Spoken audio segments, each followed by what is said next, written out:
성 빈첸시오 아 바올루에 대한 이야기는 1581년 프랑스의 남서쪽에 있는 푸이라는 작은 마을에서 시작됩니다. 그때나 지금이나 잊어버리기 쉬운 마을이고 잊혀진 작은 곳이죠.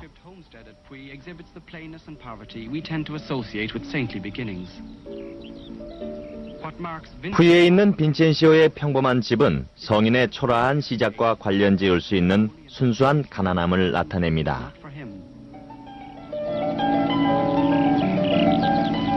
어린 시절 나는 들녘에서 일을 하는 농부들을 자주 볼 수 있었다. 일을 마치고 나면 모두들 또다시 그 특유의 말없고 불평없는 사람들로 돌아갔다. 빈첸시오가 꿈꾸는 행복한 삶은 농사와는 다른 것으로 기다려야만 했습니다. 지금은 푸이에 있는 평평하고 늪이 많으며 1년에 2번씩 홍수가 지는 강가에서 일하는 한 농부의 아들로서 만족해야만 했습니다. 종교도 다른 곳과 마찬가지로 단순하고 기초적이었습니다. 죽, 빵, 그리고 그 지방의 탄산음료가 주식이었죠. 빈첸시오의 취미는 야생 말타기였습니다. 역설적으로 빈첸시오가 떠나고 싶어 했던 마을은 지금 그의 이름으로 불려집니다. 평민들이 고독한 삶을 쉽게 받아들인다는 게 나를 짜증나게 했다. 내 아버지도 그랬다. 아버지가 통넓은 바지에 고약한 냄새를 풍기며 크고 넓은 밀짚 모자를 쓰고 쩔뚝거리며 걸어가는 것이 보였다. 몇 발자국 뒤에는 아버지를 따라가는 내가 있었다. 부자지간이 아닌 것처럼 보이기 바라면서 난 아버지가 창피했다. 빈첸시오에겐 신분 상승의 야망 말고도 재능도 있었습니다. 아버지도 그걸 알고 있었죠. 빈첸시오와 같은 젊은 청년이 농사짓는 일에서부터 해방되려면 사제가 돼야 했습니다. 빈첸시오를 먼저 초등학교에 보낸 아버지는 1597년 신학을 배우도록 그를 툴루즈로 보냈습니다. 나는 툴루즈가 좋았다. 성당, 대학교, 유학생들, 지루하고 똑같은 생활과는 달랐다. 그리고 사제의 길을 갈 수 있는 길이었다. 확실하고 안정된 것이었다. 아버지가 최근에 나를 보러 왔다. 나는 집주인에게 그를 만날 수 없다는 말을 전하게 했다. 푸이에서의 초라하고 거친 아버지를 만나는 수치심이 너무 컸기 때문이었다. 그러나 그는 학비로 2마리의 소값을 남기고 갔다. 그가 공부하던 부이제 마을은 툴루즈와 25마일 떨어져 있었습니다. 아버지가 죽었을 때 그는 부이제에서 학비를 벌었습니다. 당시엔 신학교가 없었고 미래의 사제들은 다른 대학생들과 마찬가지로 학비를 벌어야 했습니다. 그래서 빈첸시오는 조그만 학교를 부이제에 설립해 툴루즈에서 통근하며 12명가량의 학생들을 가르쳤습니다. 학비를 벌었기에 그는 툴루즈에서 신학 공부를 마칠 수 있었습니다. 그 다음 다른 신학생들과 마찬가지로 그 교구 주교에게 서품을 부탁했습니다. 충분한 자격이 있었으므로 그의 부탁은 이루어졌죠. 그래서 1600년 20살의 젊은 나이에 그가 가르치고 있었던 부이제이 근방의 노트라담 디카스라는 작은 성당에서 빈첸시오 신부님은 첫 미사를 드렸습니다. 2명의 신자가 있었다. 다른 사제와 제대 복사. 나는 이것이 좋았다. 트렌토 공의회에 따르면 25세 미만의 신학생한테 서품 주는 것을 피했다. 난 이제 겨우 20살로 나이가 모자랐다.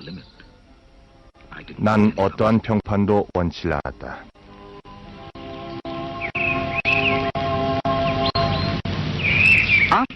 조촐한 첫 미사 후 빈첸시오는 공부를 계속하기 위해 툴루즈로 돌아왔습니다. 본당 3억구가 없는 사제로서 그는 여전히 학생을 가르치며 돈을 벌여야 했습니다. 그 당시에 그에겐 본당 3억구를 확보하기 위한 명성도 없었고 영향력도 없었죠. 그러나 그의 운명이 바뀌게 됩니다. 한 부인이 그에게 유산을 남겼는데 문제가 생겼던 것입니다. 빚을 진 한 사기꾼이 빚을 갚지 않기 위해 마르세유로 도망을 갔던 것이죠. 빈첸시오는 그를 잡기 위해 툴루즈를 떠났습니다. 마르세유에서 나는 지중해를 처음 보았다. 그곳으로 가는 도중 세속적인 이유 때문에 항구의 아름다움을 보지 못했다. 난 그 녀석을 잡기로 다짐했다. 직위가 없는 사제였던 나는 우선 돈이 필요했기 때문이다. 그리고 어느 누구도 나를 사기치게 놔둘 수는 없는 일이었다. 친부건 아니건 마땅히 받아야 할 것은 받기로 결심했다.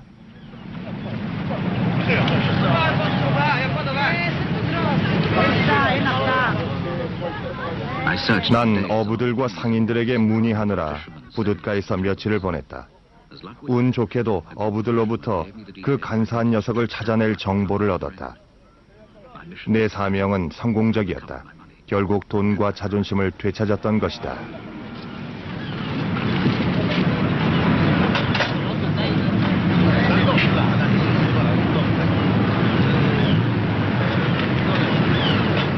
또한 부둣가에서 배로 툴루즈까지 갈 수 있다는 것을 알게 되었다. 최근의 성공을 고려한다면 배를 이용해 편안하게 돌아갈 자격이 있다고 생각했다.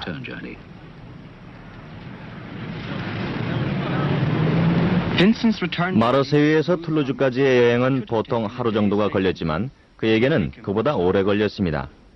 그가 출항한 날 터키 해적이 배를 공격했기 때문이죠.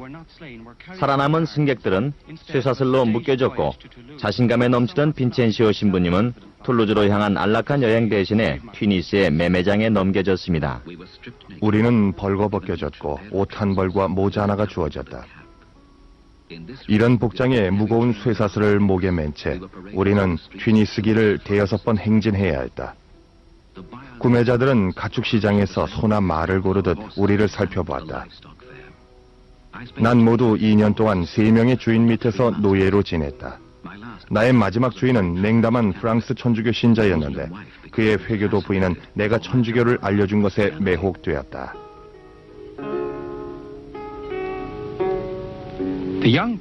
젊은 빈첸시오는 그녀의 냉담 중인 남편도 감동시켜 믿음을 되찾도록 했으며 그를 노예 신분에서 해방시켜 프랑스로 되돌아갈 수 있도록 도와주었습니다. 그들은 아비뇽에 도착했고 빈첸시오는 교황의 궁 안에 머물게 됐습니다. 3세기 전에 아비뇽은 클레멘스 3세 일가를 모신 곳이었습니다. 그 후 그곳은 13세기의 교황과 부교황의 저택으로 사용되었죠.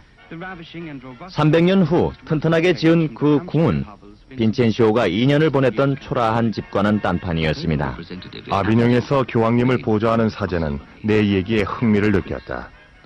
천주교 신부가 북아프리카에서 회교도 주인 밑에 노예로 있었다니. 또한 그는 내가 한 주인으로부터 연금술의 비밀을 조금 알게 됐다는 것에 대해 호기심을 가졌다. 그 비밀을 알려주는 대가로 나는 근래에 어려웠던 시절을 보상할 성직 자리를 얻게 되었다.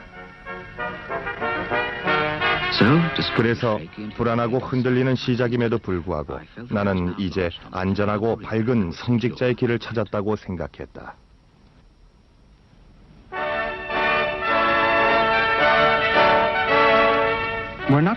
왜 그랬는지는 확실치 않지만 빈첸시오는 그 다음 파리로 옮겼습니다. 헨리 4세 통치하에 당시 프랑스는 평온했고 유럽의 건축의 명소로 자리 잡아가기 시작했습니다. 1610년이었죠. 그는 파리를 향해 배로 여행하며 리옹, 디옹과 그리고 오제를 지나갔습니다. 파리가 가까워지면서 그는 성직자, 귀족, 평민과 같은 다른 희망자들 사이에 끼게 되었는데 모두 왕궁에서의 미래와 명예를 원하는 사람들이었습니다.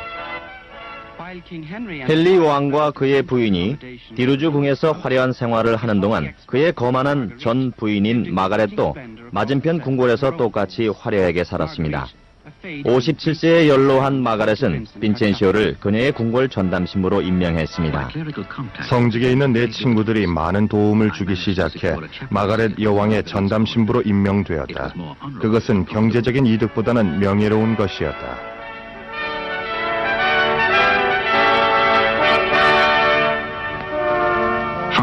나는 궁궐에서 툴루즈를 향해 강을 내다보며 자신을 대견스러워하지 않을 수 없었다. 나는 성공한 것이다. 프랑스 상류 사회에 속해 있었다. 무엇보다 지루한 농사일에서 벗어나게 된 것이 아주 기뻤다. 궁궐에서의 임무는 단순했다. 여왕을 위해 가끔 미사를 행하고 나의 직분이 허락하는 회의에 참석하고 여왕 대신에 빈민을 도와주었다. 그러다가 난 변했다. 정확히 무엇인지는 모르겠다. 궁궐에서의 화려한 생활은 맛보자마자 사라져갔다. 공허하고 애처로운 여왕, 그녀의 모사꾼 측근들, 풍족한 궁궐의 삶을 위해 희생되는 빈민들, 이런 모든 것들이 나를 괴롭게 했다. 이러한 심적인 변화가 단순한 신앙적 무드의 변동에 의한 것이 아니라는 것을 입증할 기회가 생겼습니다. 파리 주택가의 클리시라는 마을에 주임 신부 자리가 생기자 빈첸시오는 그 직위를 자원했습니다. 유망한 귀족과 같은 삶을 평범하고 재미없는 본당 사목구 신부의 삶과 바꾸는 것을 모두 이해하지 못했습니다. 클리시는 색달랐고 나는 운이 좋았다. 전임 신부는 드물게도 믿음이 깊고 학식 있는 사람이었다. 미사는 정기적으로 잘 관리된 성당에서 행해졌는데 더더욱 드문 일이었다. 모두 좋은 사람들이었고 내가 뭘 요청하든 잘 순명했다. 안정을 찾은 나는 행복해하며 자신에게 말하곤 했다. 이런 본당 사목구 신자들을 갖게 되다니 너무 행복하다고. 교황님도 착한 신자들과 함께 있는 신부만큼 행복하지는 않을 것이었다. 하루는 주기경님이 내게 클리시가 어떤지 물었다. 주기경님, 말로 다 할 수 없을 정도로 행복합니다. 교황 성하나 주기경님도 제가 느끼는 행복감을 모르실 것입니다.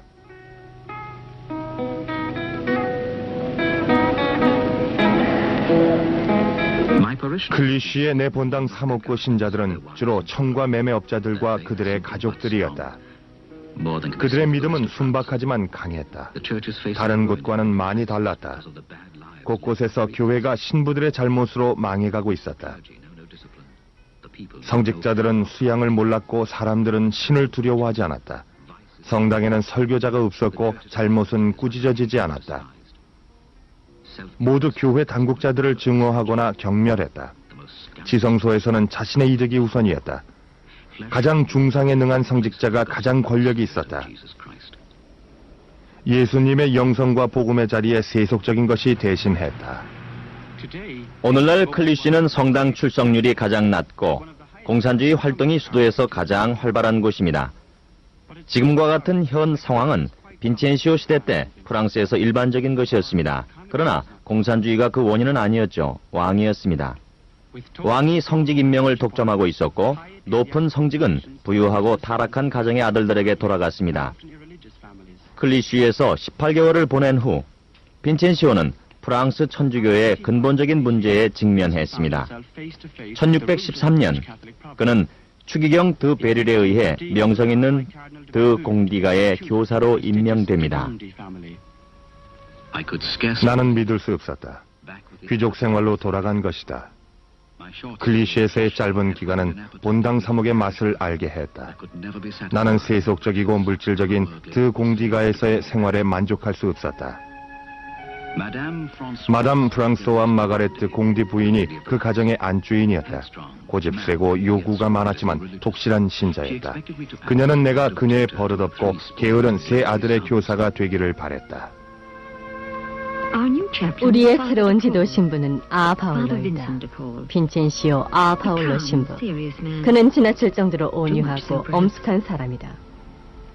우리가 다 같이 모여 있을 때 혼자서 자기 방으로 가지 말고 거실에 있으면 좋으련만. 수십 년 만에 찾아온 아주 추운 겨울이었고 드 공디가의 신앙 역시 침체된 상태였다. 신부들은 보잘것없었고 미신이 활개치고 모두들 무지에 익숙해 있었다. 드 공디 부인은 폴빌에 있는 자기 집에 가서 설교해달라고 요청했다. 나는 수락했다. 평범한 사람들과 같이 있을 기회였던 것이다. 문제가 있을 줄은 예상했다. 그들은 복음에 대해서는 들어보지도 못했으니까. 게다가 날씨까지 추웠다.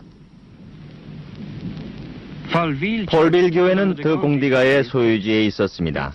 빈첸시오는 1617년 겨울 이곳에 처음 오게 됩니다.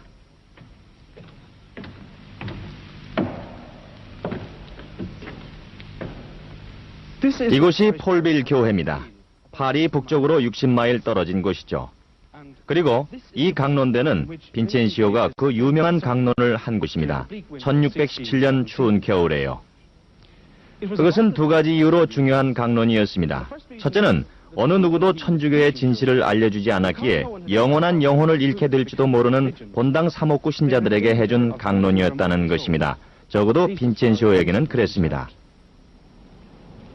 이 강론이 중요한 또 다른 이유는 빈첸시오가 단순히 프랑스 사람들의 신앙의 빈약을 관찰하는 데 불과했던 옛날과 달라지는 시점에 행해진 강론이었다는 것입니다. 이 강론 이후로 선교 활동이 그의 주요 목적이 되었습니다.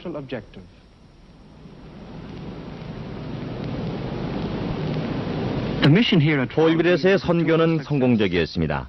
드공디 부인은 만족했고 다른 소유지로의 선교 활동이 이어졌습니다.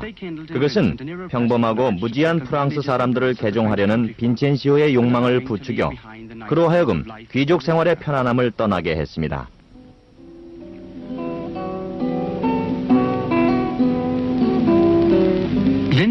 거만하고 자만했던 시절에 대해 프랑스 평민들에게 사죄하려는 마음에서 빈첸시오는 리옹 근처의 샤티용 성당을 자원했습니다. 의아해하는 드공디가를 그냥 떠난 것입니다. 샤티용은 빈첸시오에겐 두 번째로 평범한 본당 359였습니다. 샤티용에서는 많은 것이 달랐다. 첫 본당 359인 클리시와 비교해 봤을 때 신앙적으로 황량한 곳이었다. 늙고 사악한 전임 신부는 모든 본당 359의 치욕거리로 거론되었다. 종교는 놀림의 대상이었으며 천주교는 칼비니즘으로 개종돼 있었다. 이것이 나의 본당 359였다.